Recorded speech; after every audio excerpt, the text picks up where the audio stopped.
Bakının Nəsimi rayonu Novruzov qardaşları küçəsində sakinlər antisanitar vəziyyətdə yaşayırlar.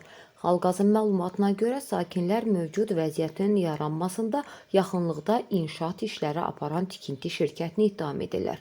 Onların sözlərinə görə tikinti üçün yük daşıyan ağır tonajlı maşınlar küçənin kanalizasiya xətlərini zədələyir, asfaltı dağıdır. Şikayətçilər deyirlər ki, tikinti işlərini aparan şirkət yolun kənarını bağlasa, heç kim zibilini gətirib həmin əraziyə tökməz. Görünür, sakinlər də öz zibillərini təmizləməkdə maraqlı deyirlər. Şikayətlə bağlı pilot 16 tikinti şirkəti ilə əlaqə saxladıq. Suallarımızla tanış olduqdan sonra şirkətdən bizimlə yenidən əlaqə saxlayınacağı bildirilsə də, məsələyə aydınlıq gətirilmədi. Nəsimi rayon İcra Hakimiyyətindən isə bildirildi ki, sözgedən tikinti şirkətinə antisanitar vəziyyətin aradan qaldırılması barədə xəbərdarlıq olunub.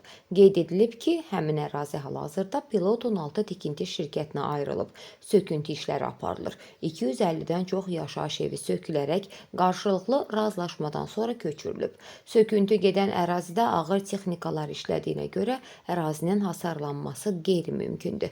Bildirildi ki, tikinti şirkətinə növbəti xəbərdarlıq ediləcək.